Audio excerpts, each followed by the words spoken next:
Our daily word is based on the scripture, Proverbs 20:7. The righteous walk in integrity. Happy are the children who follow them. Thank you for being here today. So let us now stand and sing our opening song together.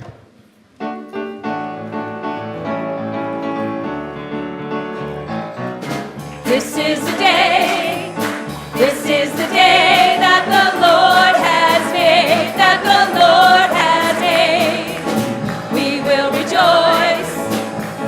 rejoice and be glad in it, and be glad in it. This is the day that the Lord has made.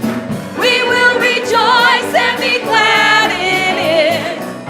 This is the day, this is the day that the Lord has made.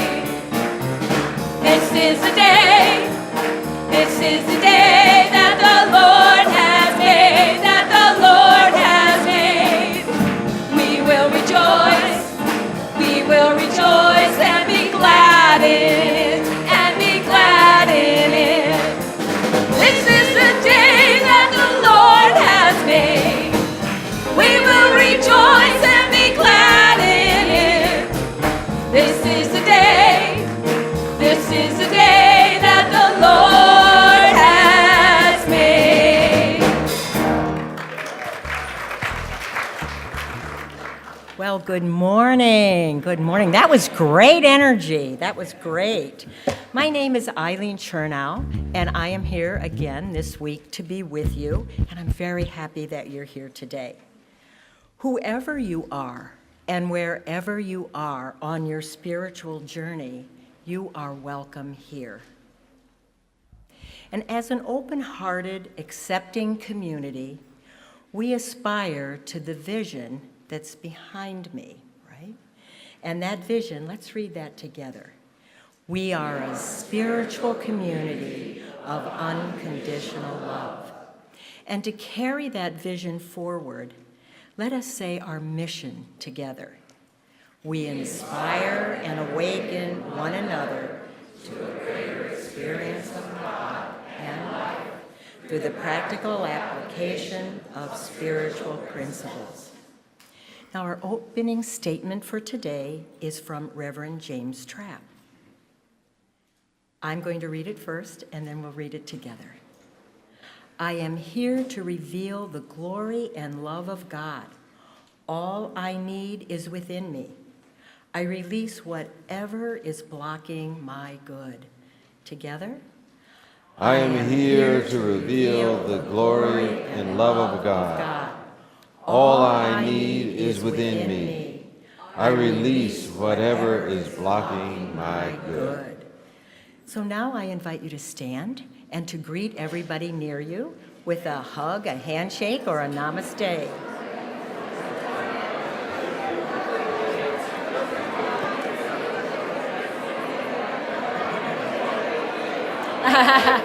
You are. Well, one of these days. Right now you're doing too good. So, I'm really nervous today. How was it? Great. Okay. Thank you.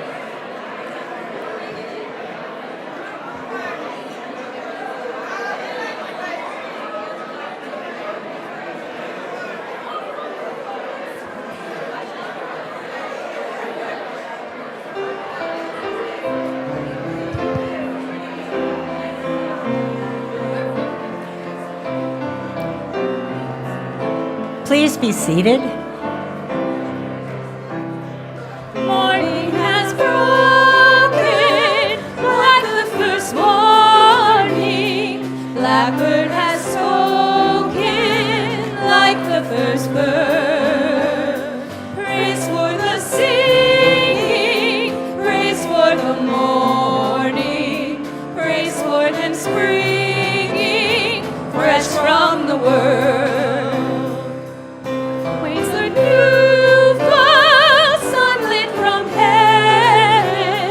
Like the first dew fall on the first grass. Praise for the sweetness of the wet garden, sprung in completeness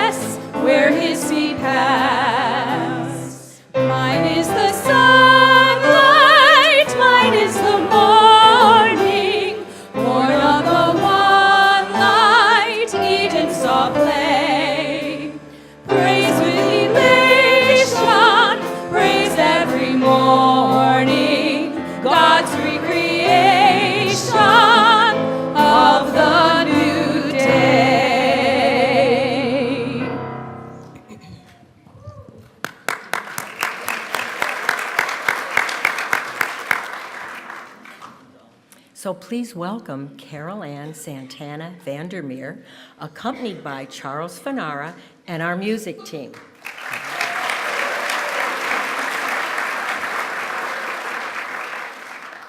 If this is your first time visiting us, we are so glad that you are here, and we invite you to please stand.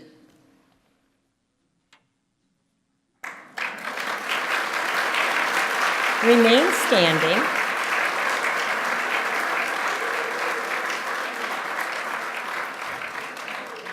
Remain standing. Good, good. You're doing a great job standing. Good. As the ushers present you, we're going to present you, they already did, didn't they, with the trifold of our ministry. Please complete that white form that is in your trifold and take it to the bookstore, and you can receive a welcome packet and a complimentary CD. And we thank you so much for being here with us today. Our board member of the day is Donna Dolan, and she's with the children, so she can't stand. Okay. We'll be outside in the walkway right behind the sound booth, and she will chat with you and answer any questions that you might have. I want to take this opportunity to wish all of our fathers a happy Father's Day. You are to go to Fellowship Hall if you want to, after for a sweet treat and coffee. We would love to celebrate with you. Lunch is available after the service in Fellowship Hall, like it was last week, for $10 per person. And then at 12:30 today, we come back into the sanctuary for a workshop by Senior Minister Candidate Reverend James Trapp. That is titled, The Life Liberation Method. Licensed Unity teacher Nancy Leahy-Jacklow will teach a 5-week Telebridge class on conversational skills starting on Monday, that's tomorrow, June 18th. See your bulletin for more details. This week, we continue to experience our senior minister finalists. As you know, your feedback is very important, so please be sure to fill out the survey that you received when you came in here this morning. If you did not receive one, could you please raise your hands now so that the ushers can come and get one for you?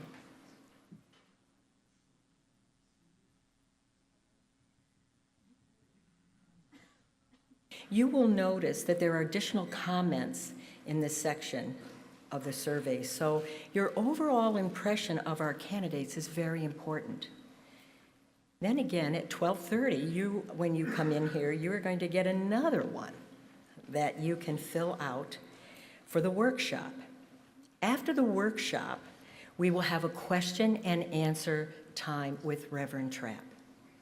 Again, we want to thank you so much for playing an important role in this decision. You can turn in your surveys to the basket in the back of church or out at the ticket counter. We're taking those also.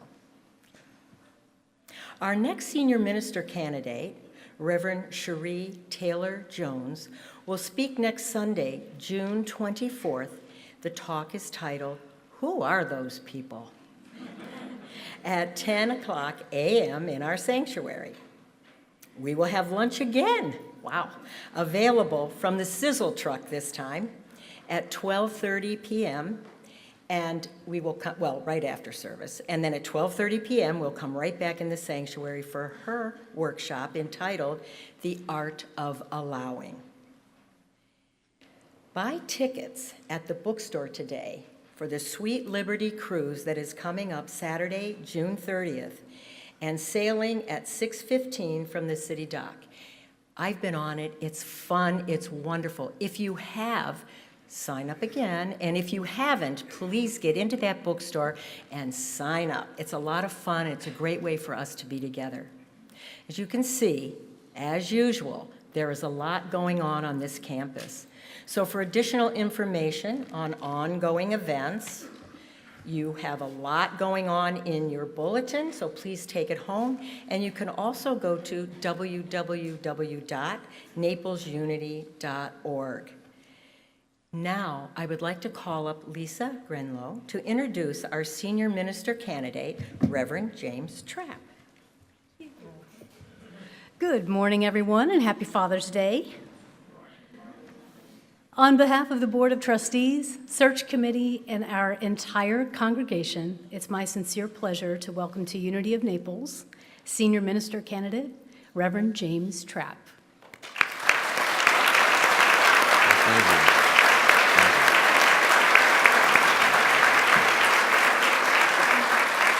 We also extend a heartfelt welcome to Reverend James's wife, Angela, and their son, Jalen, who's on break from Howard University in Washington, D.C.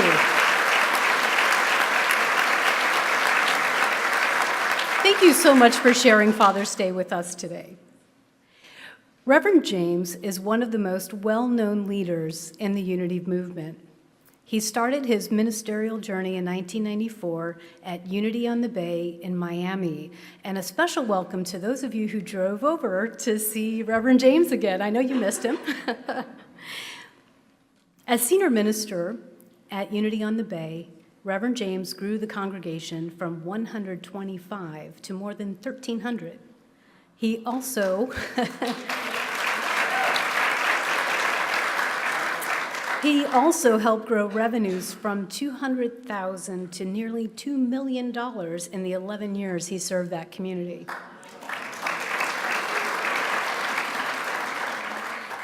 His extraordinary success did not go unnoticed. In 2005, Reverend James was selected as president and CEO of Unity Worldwide Ministries, our headquarters in the Kansas City area. During his 7-year tenure, he used a collaborative process to develop a new strategic vision for Unity Worldwide and co-created an innovative leadership and organizational development program for leaders and communities. Reverend James is currently serving as Senior Minister of Worship and Outreach at Spiritual Life Center, an interfaith unity community in Sacramento, California. In addition to completing his ministerial studies at Unity Village, Reverend James holds a bachelor's degree in economics from Princeton University and a law degree from the University of Florida. Lucky for us, in the Unity movement, he decided not to commit to a lifelong career as an attorney. I imagine you're grateful for that too.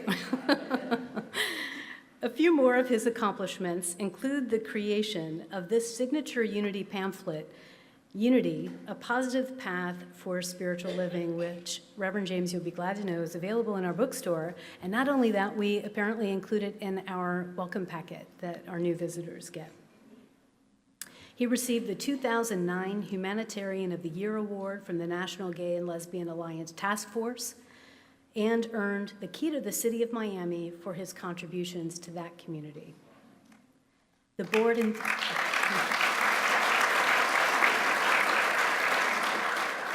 board and staff had an opportunity to spend time with Reverend James yesterday for a series of interviews and interactions, and our search committee was able to speak with some of the people who know him best.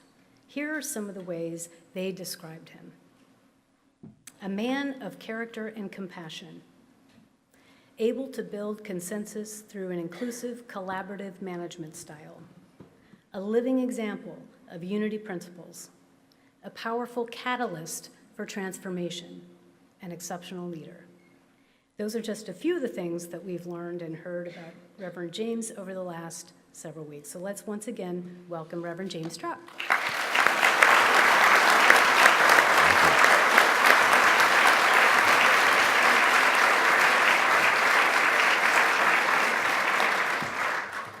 Thank you, Lisa.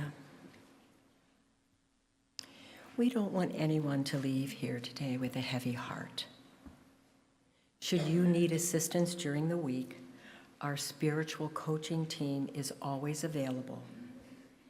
Today, our prayer chaplains are here after service for confidential prayer in the chapel at the back of the sanctuary.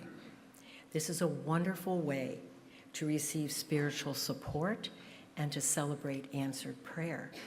So no matter what is going on in your life, they would be there for you with prayer.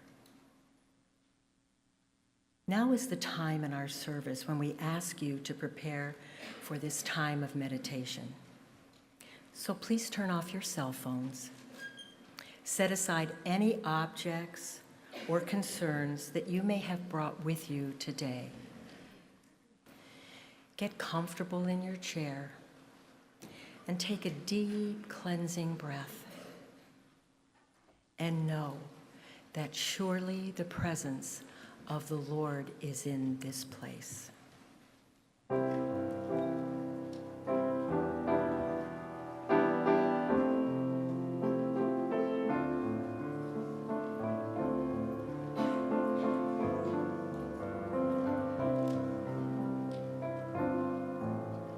Surely the presence of the Lord is in this place.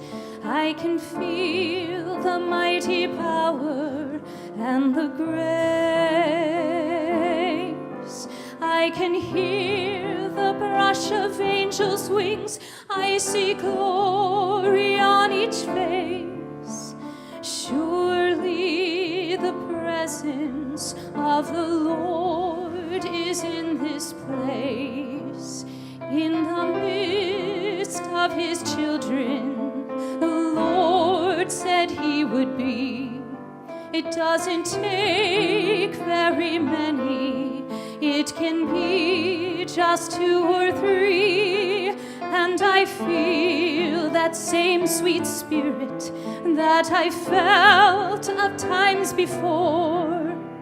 Surely I can say I've been with the Lord.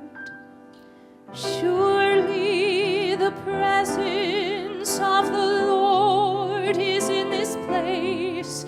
I can feel the mighty power and the grace. There's a holy hush around us. I see glory on each face. Surely the presence of the Lord is in this place.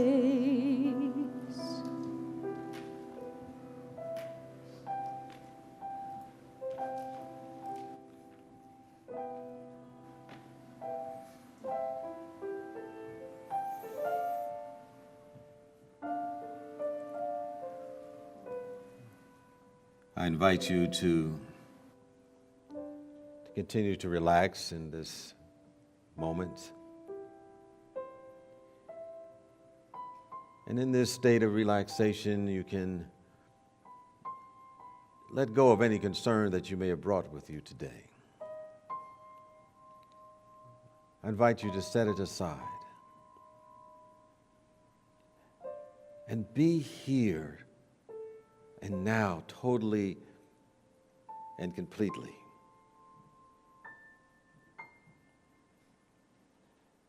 And rest assured that all is well. You can rest assured because you know that you are surrounded by a sea of divine and perfect love. It is always there for you. We simply need to open up to receive it. And in this state of resting assured that all is well, you are able to see clearly. You are able to see clearly that your true nature is as a child of God. And the child of God simply means that you're made in the image and likeness of this presence. It simply means that you have every idea and quality that the Spirit of God has. In other words, you're a composite idea of God's thoughts, God's qualities of peace and joy and wholeness and vitality and vigor. And all that is good and perfect, this is who and what you really are, regardless of what you're going through or growing through in this moment. And to remind you of this truth, you simply affirm to yourself, I am an expression of my Creator. I am an expression of my Creator. And as an expression of this presence that is known by so many names, you know that you are whole. You are worthy. You are peaceful. You are joy-filled. You are all that God is. And as you embody these qualities as the activity of your awareness, you are able to say, when you see me, you see the presence that sent me. When you see me, you see the presence that sent me, for the presence and I are one.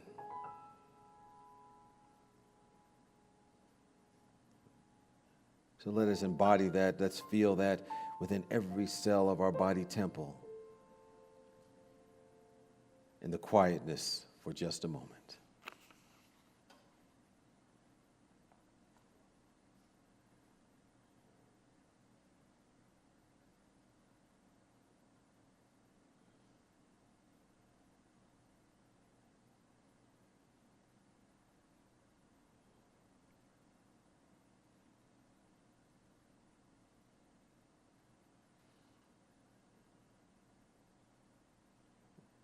In that silence, we have touched the hem of the garment of pure spirit. In some way, shape, or form, we have been lifted up.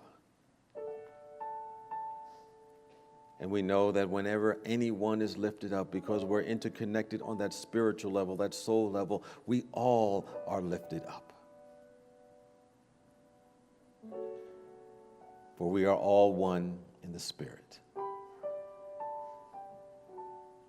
For this, we are grateful and thankful as we go forth, amplifying, radiating the all good that we are. And we say so in the name and the nature of the Spirit of the living God that dwells within each and every one of us. And so it is, and so we let it be. Amen.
Shelter of the Lord, who abide in his shadow for life.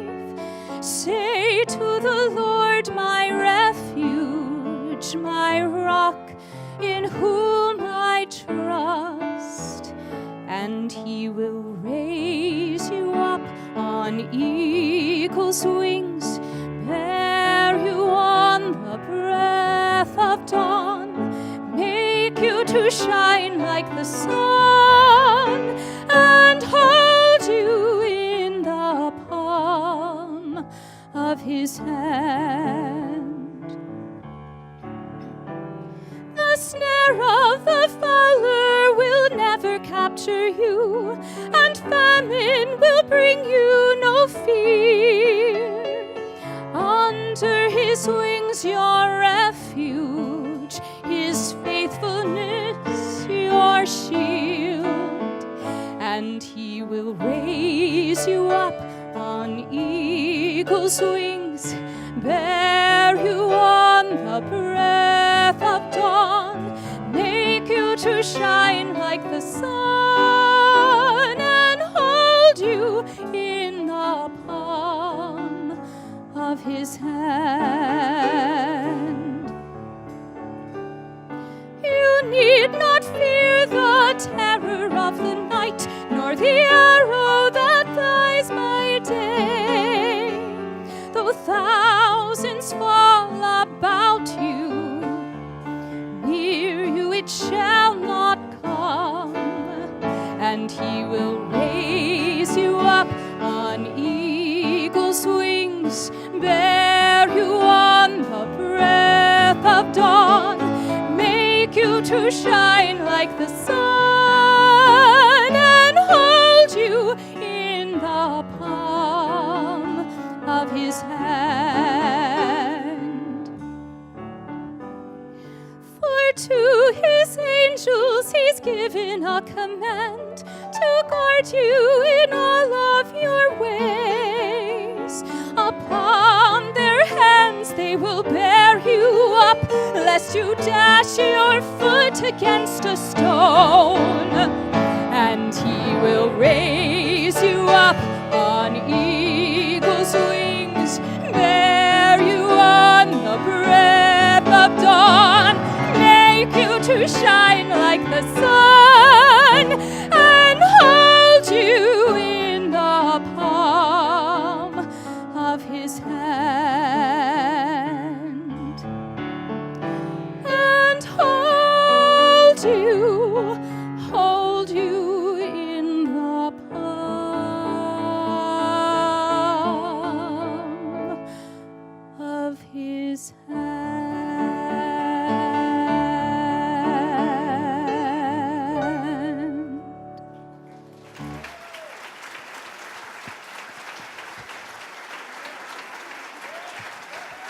Carol Ann, yes.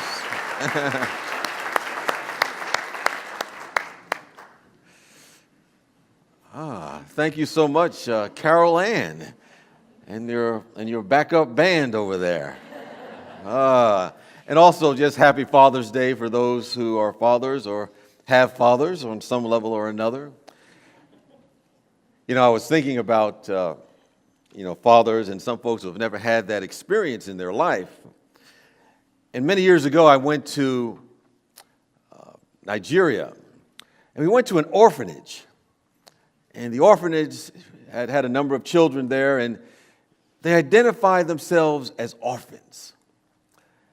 And I remember that the crew I was with, we said, you're not an orphan. Your true identity is that of a child of God. And they really took that in. And before we left, they were all saying together, I am not an orphan, I'm a child of God. I am not an orphan, I'm a child of God. And that's where their true identity is.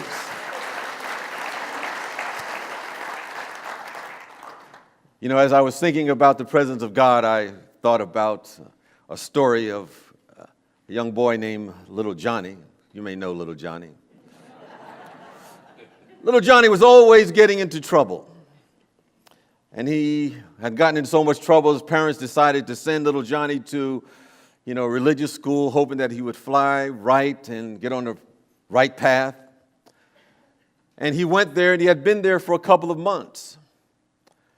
And one day, the principal called little Johnny into the office and said, Little Johnny, I have a question for you. And little Johnny got a little nervous because, he's always getting in trouble. He thought he was in trouble again. And the principal said, just relax, little Johnny. You can answer this question. And the question is, where is God? Little Johnny got a little nervous. And the principal said, Johnny, you know the answer to this question. You've been studying this. Where is John? Where is God? And next thing you know, little Johnny was sweating bullets. He ran out the principal's office, was running down the hallway, and his brother saw little Johnny, and he said, Johnny, what's wrong? And little Johnny said, I don't know. All I can tell you is that God is missing.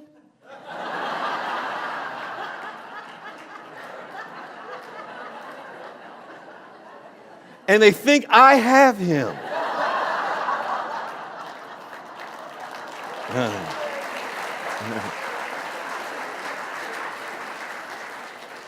But of course, we know that God is never missing. As we like to say in these teachings, that wherever we are, God is, and all is absolutely well. And we may ask the question, why do we come to places like Unity of Naples or any kind of spiritual community or workshop or seminar or read a book? It's really all about heightening our awareness of this all good that we call God. Finding our place in this presence, and then looking for ways and means and methods to stay there in the nowness of the moment without being distracted by the seeming distractions that come into our life. And I believe that's what spiritual growth is all about. Staying in that presence, releasing anything that's somehow blocking us from realizing our oneness with God, our oneness with each other. So the question that we often have to ask is, how do we do that? How do we do that? As I was preparing to share with you today and coming up with the title, I realized that, Unity of Naples has a rich history in developing consciousness and spiritual growth. And I realize that now you're on a state where you want to build upon that for the next stage of your evolution. And so I shared with some of the folks yesterday my own journey on spiritual growth and development and unfoldment. When I was very young, I was abandoned by my mother. And of course, it had an impact on my own life and my own self-worth, my own self-reflection and image that I had.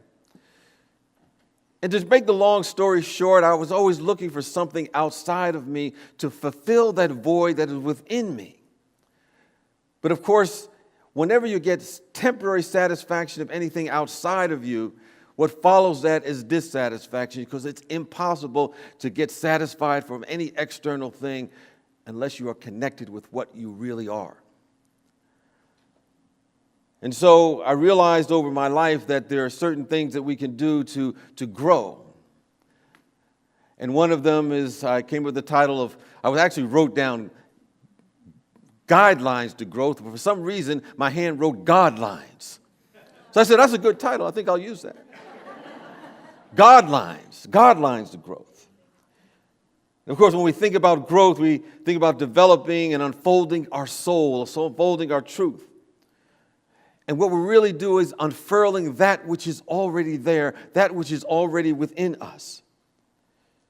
Because all growth is not about adding anything to us.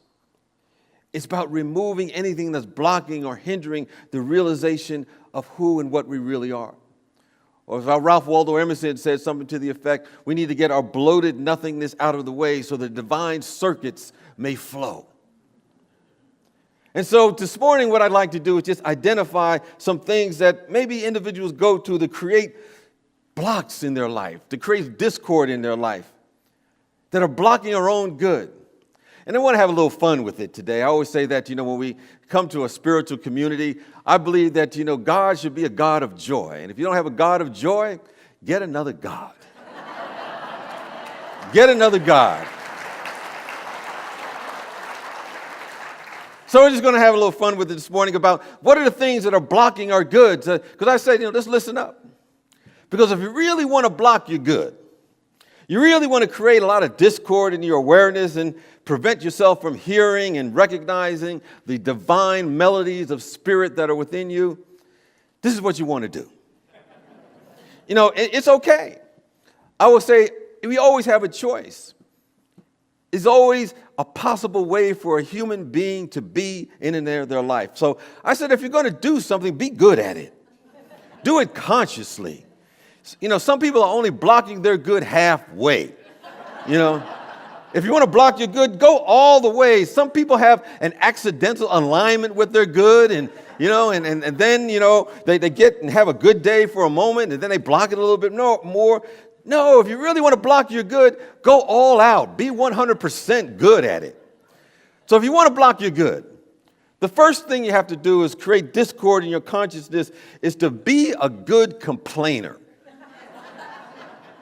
You got to search every single day for something to complain about. Try to find something in God's great universe to complain about until you find it. Just complain, and complain without ceasing. Now, no one here does that, but you may know people that do this. And, the whole thing is just have a big complaint. But as I tell people that when we're in the consciousness of complaint, what we're really saying, I can't see God. I can't see God. I can't see the good. So we have to complain to such a degree that it blocks our vision. It blocks our insight. And all we see is negativity. And we see nothing more but missed opportunities, bad thoughts. And they become so magnificent in their complaining, they block their good in so many different ways. So if you want to block your good, just be a complainer. But the next thing you need to do if you want to block your good is to just learn how to blame other people. Now, there's some experts that are good in blaming, but they haven't combined blaming with complaining. You got to put the two together to maximize your effectiveness in this. They're just good at blaming, taking no responsibility for their life. As soon as anything goes wrong, they know exactly who to blame. It was their mother. She dressed me funny when I was young. It was my ex-wife, my ex-husband, my ex-boss. Maybe it's my present boss. They just know how to blame someone else. And sometimes they have hit and miss with their blaming, as I say. Life looks good at times, but, they successfully create discord in their consciousness and block their good anyway, and they complain and combine that with blaming, and then they begin to block their good in a real effective way. And then number 3, instead of using creative time and energy to vision, create their goals, they write down excuses as why life does not work out. They just keep thinking the reason that life is not working. Their parents were divorced. They were born under the wrong stars. Their numbers were not right in the numerology chart. They were too tall, too short, too fat, too skinny, had too much education, had too little education, didn't have enough money, had too much money. Oh, wait a minute, that's impossible to have too much money. I don't know who put that in there. But they just write down all their excuses as to why they're not getting where they want to go. Somebody will come up to them and say, hey, what's going on? I haven't seen you in a while. Are you living your dream? And they bring out their excuse number 42, born to the wrong parents. Or excuse number 49, I knew my parents, but I didn't like them. Why aren't things working out for you? Someone may ask, well, I'm ambidextrous. Nobody likes me. Just create all the excuses. Some people caught that, I don't know. And they'll feel confident that whenever things are not going right, they will say all the things that are causing them not to have good in their life. And if you want to nail this thing about blocking your good, what you really got to do is hold a grudge. Now, there's some masters at this. Now, there's some novices too. And they're just learning. Maybe they're just taking the baby steps on how to hold a grudge. But we don't want to go halfway if we want to block our good. That when you have a grudge, what it does, it blocks the flow of your creativity. It doesn't allow you to remember very well. It kind of dissipates your energy. It doesn't allow the vision of God to come through, and it blocks circulation. But a grudge does more than that. It forms thoughts in our awareness that manifest as symptoms in our body temple, our body of affairs. And then we're not quite in alignment with the presence of God. And I say, if you really want to block the flow of good, you not only hold a grudge, you have to add something to it.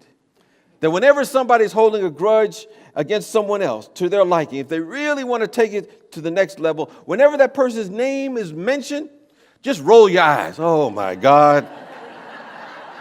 Oh my God. You know how it goes. Someone brings a name up in a conversation. Oh yeah, I know her, I know him. It'll begin to sink into our subjective. It'll become a feeling tone. And every time we hear that name, we say, oh. And then next thing we know, we may get a back pain, and they get a crick in the shoulder, then a pain in the neck and our foot. And we don't know why. But we know why. We're blocking our good. And we've got to block it consciously, and we do that by holding a grudge, to block God in our life. Now, I say all of that tongue-in-cheek, of course. But like I said, I just want to have a little fun with these principles and look at it from a different perspective, so we can tease into our awareness the habits that we need to be a clear channel for the expression of God to be in our life. And I think there's certain keys to our development, these guidelines or guidelines, to help us move to our encounter with God in every aspect of our life. You know, when we commit to being here for God more than anything else, we want to make that the activity of our awareness. We won't try to get out of any challenge.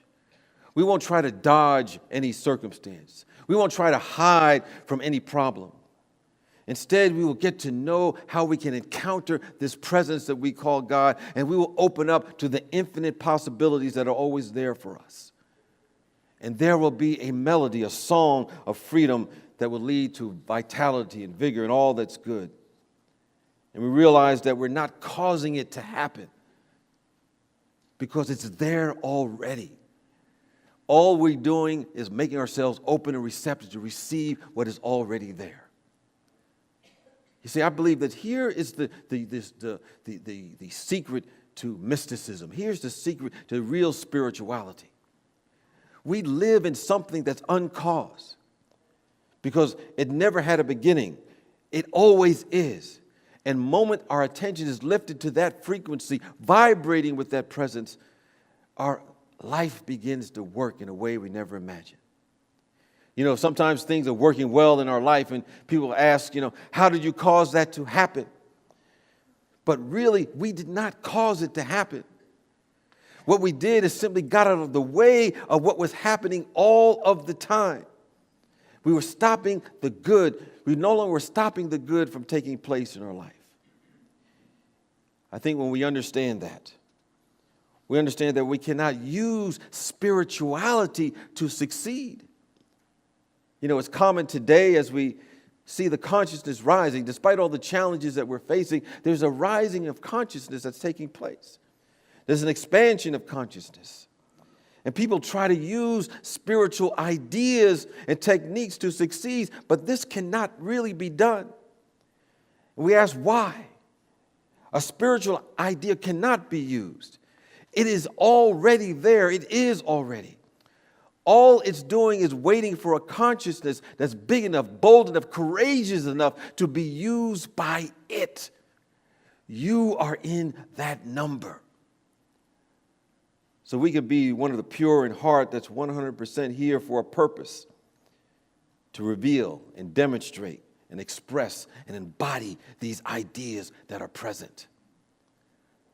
I imagine that this is what Jesus the Christ meant in Matthew, the 9th chapter, the 16th verse. He said, no one can add a new piece of cloth to an old garment, because that which is used to fill it up will make it worse. It'll make the rent worse. In other words, I believe he's telling us that we cannot take an old spiritual idea and add it to our lifestyle. We must make our lifestyle spiritual. Some people, they want to just take a potpourri of spirituality and add a little bit here, a little bit there. We want to make our entire life spiritual. I think in our own development, we can't use spiritual principles to succeed. Instead, we want to be devoted to spiritual principle. Make it a way of life. I think we're not here just to succeed on a material level. We're here to be of service to spiritual ideas. That's what our world is looking for today. Individuals willing to be of service to spiritual ideas. And I think when these things are happening, when we're of service to a spiritual idea, that wrapped up in that idea is everything we could ever hope for, want, or desire. The abundance, the prosperity, the unbounded energy, vitality, the vigor, the wisdom, the compassion, the ability to forgive ourselves and others, to see aright. When we're of service to something like that, our whole life is an expression of God. As I like to say, we don't look at ourselves and say, I don't have enough talent. Instead, we say, I will use the talent that I have. And when we begin to do that, the law of increase happens. As Ralph Waldo Emerson says, that those that use their talent rise up and have more. And he said, if we're waiting for it, we will never get it. So we want to use our talent that we have and realize that we can create a new story in our life. Oftentimes our life is nothing more than a reflection of the stories that we make up. And as it says in Genesis, we have the ability to name things. We can take any situation and turn the story around. Turn it around so that it's empowering, uplifting, and powerful. And I was reflecting upon a story that oftentimes I accepted, that I said when I was young I was abandoned, but that was really in a story. And then many years later, I had an opportunity to learn something more and realize the power of looking at a situation differently, finding in the midst of something that appeared to be negative that there was something positive within it. Years later, I remembered a time that I was very young. My mother was still in my life. And I was in the backyard during the summertime. And I don't know if you ever had this experience. Sometimes in the summer, you just get a little bored. And I was in the backyard, and there was a beehive nearby. And I had a stick in my hand. And I went up to the beehive, and I hit the beehive. And, I was fast. I ran. I got away from the bees. And then, of course, I couldn't leave it at that, I'm going to test these bees a little more. I'm going to go back, and I'm going to hit the beehive again. So I hit the beehive again, and I ran, and I got away. And then I really stretched my luck. And I decided to go back the third time. But in the meantime, the bees had a meeting. And so when I went back with the stick and I raised my arm for the third time before I let it down, the bees came out in formation. And I'm going to tell you, the Blue Angels had nothing on them.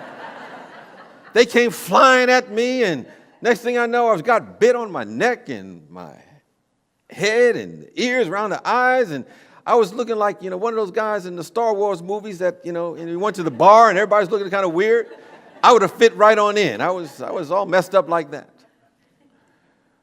But I remember that during that time that, my mother had held me and was caressing me and comforting me. And because I focused on that, I didn't think about what all the negative things that I had of my perception of what I thought was real. We can begin to grow by beginning to see things from a different point of view.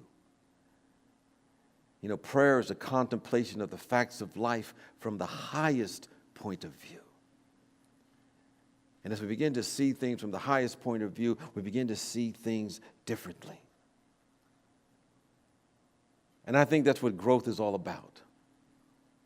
We know that energy flows where our attention goes. Are we focusing on the possibilities for our life, the possibilities for our world, the possibilities for this community, and making that the activity of our consciousness? And if we do, then we'll begin to grow, develop, and unfold to a whole different way of being. And those are some of the guidelines to growth in our life. Well, I just want to end with a few words about little Johnny again. This time, little Johnny was at home. And the principal called little Johnny's home, and it was little Johnny that answered the phone. And the principal asked little Johnny, "Is your mother there?" And little Johnny said, "No, she's busy." He said, "Well, little Johnny, is your father there?" And little Johnny said, "No, he's busy." "Well, is anyone there, little Johnny?" And little Johnny said, "The police are here." "The police are here? Well, who else is there?" Little Johnny, "The fire department is here." And the principal asked little Johnny, "What's going on?" And little Johnny said, "They're looking for me."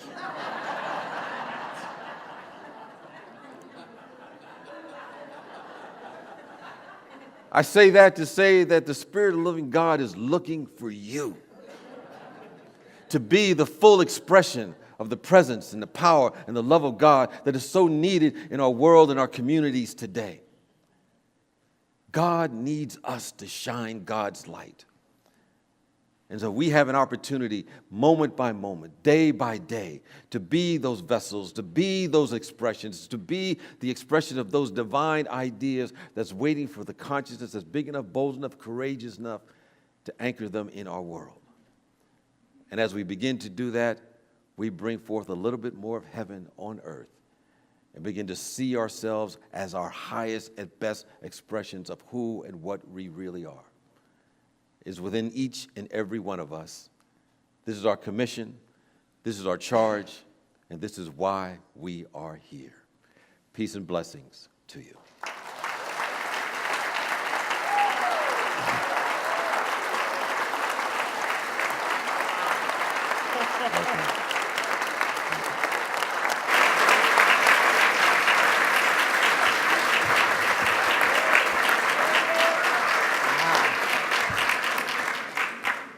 Wow.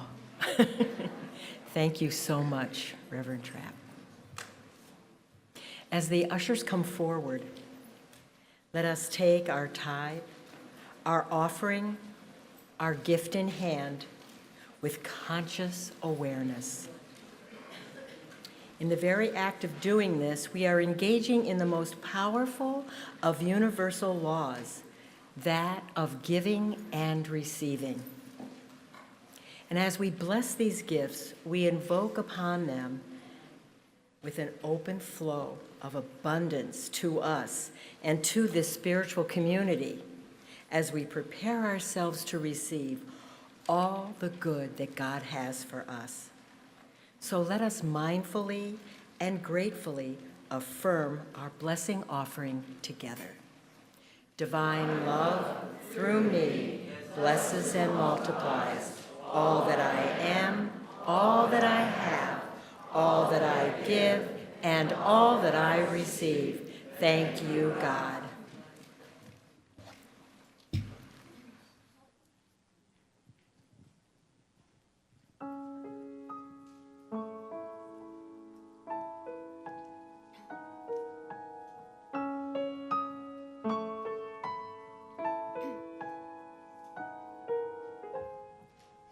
Let me run through a field in the night. Let me lift from the ground till my soul is in flight. Let me sway like the shade of a tree. Let me swirl like a cloud in a storm on the sea. Wish me on my way through the dawning day. I wanna flow, wanna rise, wanna spill, wanna grow in a grove on the side of a hill. I don't care if the train runs late, if the checks don't clear, if the house blows down. I'll be off where the weeds run wild, where the seeds fall far from this earthbound town. And I'll start to soar. Watch me rain till I pour. I'll catch launch a ship that'll sail me astray. Get caught in a wind, I'll just have to obey till I'm flying away.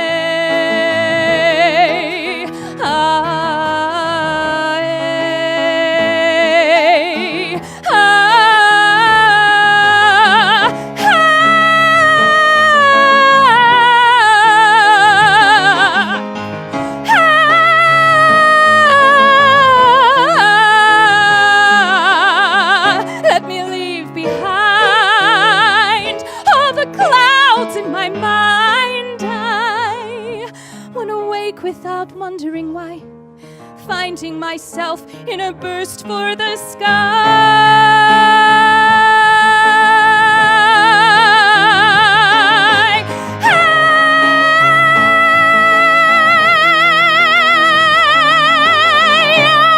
I'll just roll, let me lose all control. I wanna float like a wish in a well, free as the sound of the sea in a shell. I don't know, but maybe I'm just a fool. I should keep to the ground, I should stay where I'm at. Maybe everyone has hunger like this, and the hunger will pass, but I can't think like that. All I know is somewhere through a clearing, there's a flickering of sunlight on a river long and wide. And I have such a river inside. Let me run through a field in the night. Let me lift from the ground till my soul is in flight. Let me sway like the shade of a tree. Let me swirl like a cloud in a storm on the sea. Wish me on my way through the dawning day. I wanna flow, wanna rise, wanna spill, wanna grow on the side of a hill. Wanna shift like a wave rolling on, wanna drift from the path I've been traveling upon before I am gone.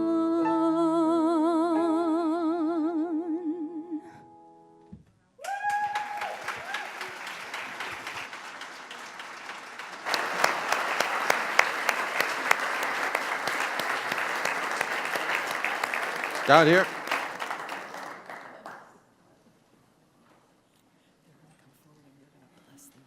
Back here. I was in the wrong place. That's okay. Well, we bless the ushers for serving this morning.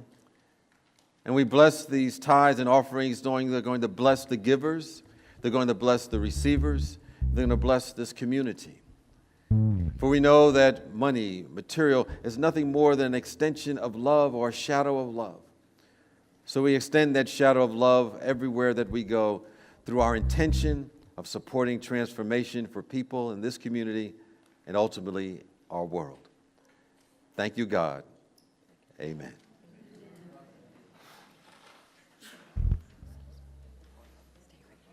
Okay. She's telling me what to do. Okay, so we're going to welcome the children in. Here they come. We're walking in the light of God. We're walking in the light of God. We're walking in the light of God. We're Walking in the light of God. Oh, we are walking, walking, walking, walking, walking in the light of God. We are walking, walking, walking, walking, walking in the light of God. We're walking in the love of God. We're walking in the love of God.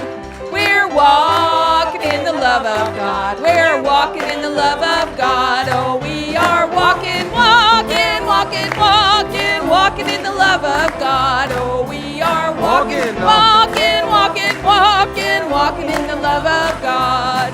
We're walking in the joy of God. We're walking in the joy of God.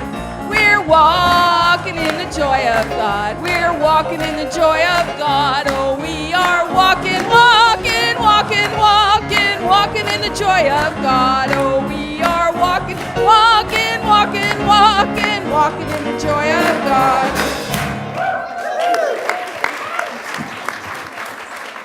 Good morning, everyone. Morning. My name's Elizabeth Smith, and it's my joy to be your Youth and Family Ministries Director. I have two friends who'd like to tell you about our virtue for today.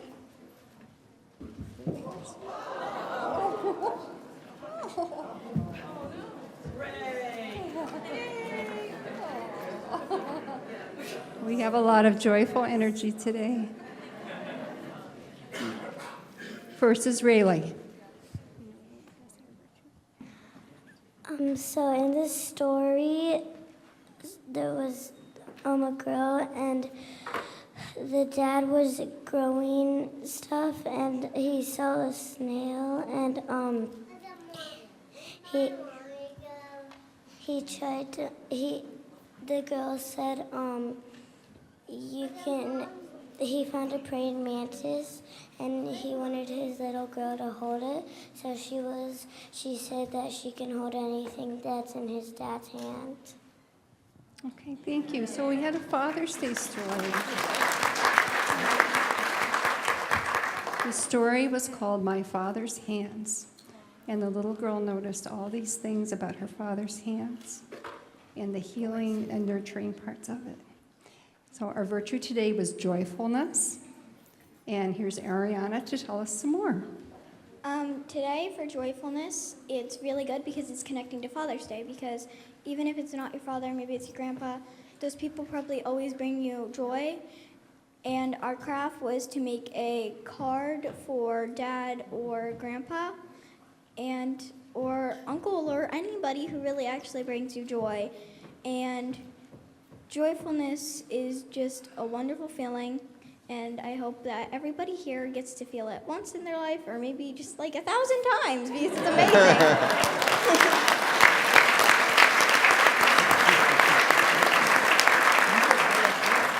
Thank you very much, girls. And there you have it. All righty. Okay, let us stand and sing our peace song together. Join hands.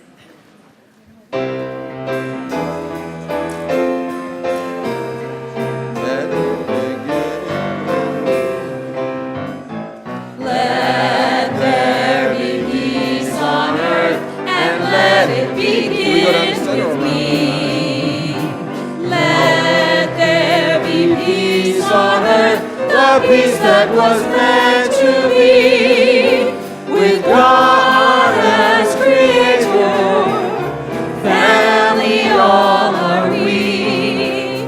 Let us walk with each other in perfect harmony. Let peace begin with me. Let this be the moment now. With every step I take, let this be my joyous vow. To take each moment and live each moment in peace eternally. Let there be peace on earth, and let it begin with me.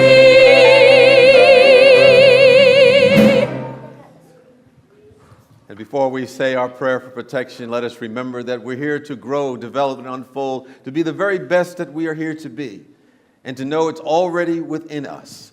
And we simply open up ourselves for the Spirit of God to guide us along the way. So with that, let us say our prayer for protection. The light of God surrounds us.